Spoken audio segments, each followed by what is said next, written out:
adik-adik, ketemu lagi dengan Kak Tasya. Hari ini Kak Tasya mau cerita nih tentang Rosi pembalap yang cepat. Mau dengar ceritanya? Yuk disimak. Pada suatu hari, ada anak yang bernama Rosi. Dia suka sekali bersepeda, namun dia bersepedanya dengan sangat cepat dan dia suka ngebut dengan teman-temannya.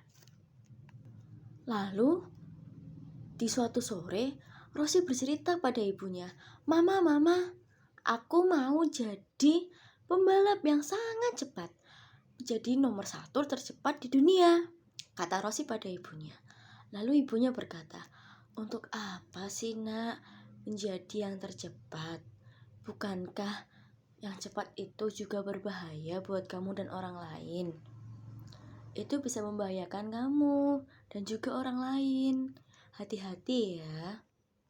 Lalu kata Rosi pada ibunya, Mama, bukankah cepat itu enak? Aku mau jadi yang tercepat di dunia. Tidak ada yang bisa mengalahkan cepatku, kata Rosi. Lalu ketika ibunya mendengar katanya Rosi, ibunya menggeleng-gelengkan kepala. Rosi, kapan kamu mau belajar? Ketika Rosi sudah keluar dari rumahnya, ia mendatangi teman-temannya. Halo semuanya, lihatlah sepedaku yang sangat cepat ini. Rosi melaju dengan sangat cepat dengan sepeda kecilnya. Ia mencoba menunjukkan pada teman-temannya bahwa ia sangat cepat. Lalu temannya berkata, Rosi, hati-hati, di depanmu ada pohon, kata si Mimi. Hampir saja Rosi menabrak pohon tersebut. Lalu Rosi berkata, untung aja aku tidak menabrak pohon itu. Terus kata Mimi dan teman-teman yang lain, kamu itu buat apa sih cepat-cepat seperti itu? Berbahaya loh Rosi, katanya Mimi. Lalu kata temannya yang lain, iya nih, kamu itu sukanya melaju dengan cepat. Itu kan berbahaya. Tapi Rosi tidak mau mendengarkan kata teman-temannya. Ia tetap saja meninggalkan teman-temannya di lapangan.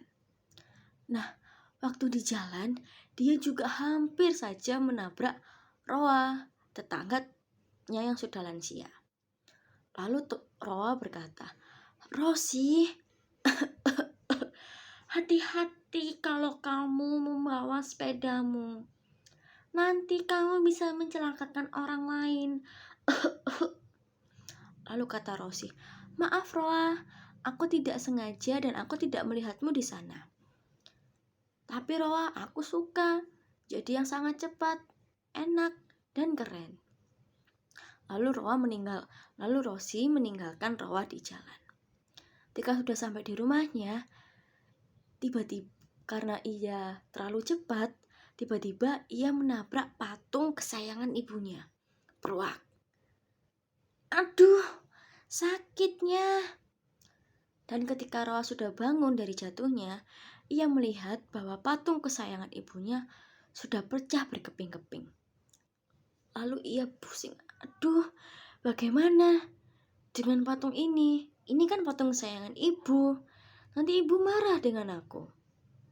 Lalu, Rosi, apa yang kamu lakukan? Lihatlah ini, patung ibu sudah hancur berkeping-keping. Kamu melakukan apa tadi? Ibunya sangat marah pada Rosi. Lalu Rosi berkata, maafkan aku ibu, aku tidak sengaja. Karena aku tadi terlalu cepat, aku menabrak patung kesayangan ibu. Lalu ibunya berkata, kan sudah ibu bilang ke kamu, kalau bawa sepeda itu hati-hati, karena itu bisa sangat berbahaya buat kamu ataupun orang lain dan benda di sekelilingmu. Nanti kalau kamu kenapa-napa bagaimana? Siapa yang sakit? Kamu kan? Lalu karena Rosi mendengar omelan ibunya, ia sangat kesal dan ia segera meninggalkan ibu dan rumahnya. Dia sangat ngebut dengan cepat, membawa sepedanya. Aku marah dengan ibu.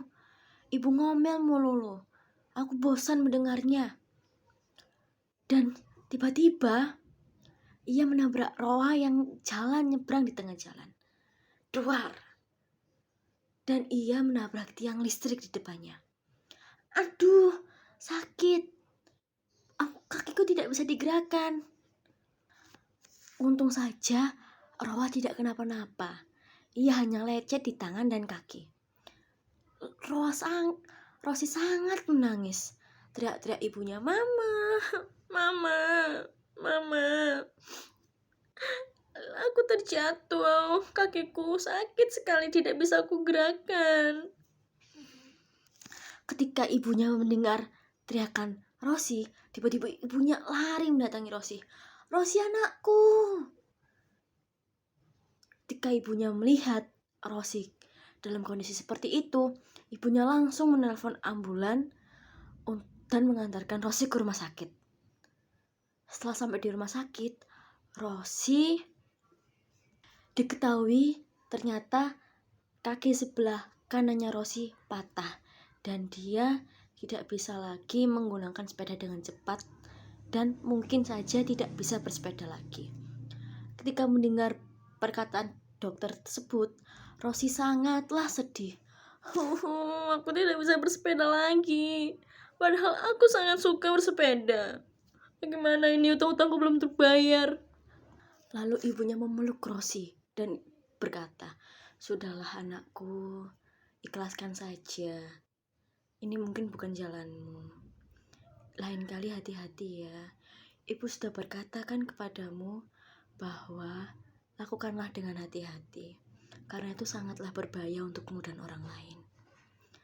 Setelah mendengar perkataan ibunya, Rosi memeluk ibunya dan berkata, "Iya, maafkan aku, Mama.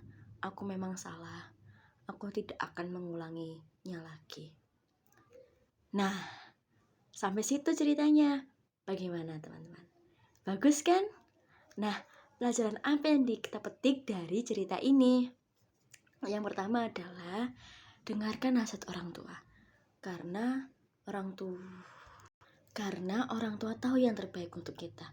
Dan juga jangan suka ngebut di jalan, walaupun hanya memakai sepeda ontel, karena itu juga berbahaya untuk kita. Dan kita juga harus bertanggung jawab atas apa yang sudah kita perbuat. Oke adik-adik? Nah, sampai sini saja ceritanya. Lain kali akan kita sambung lagi. Dadah!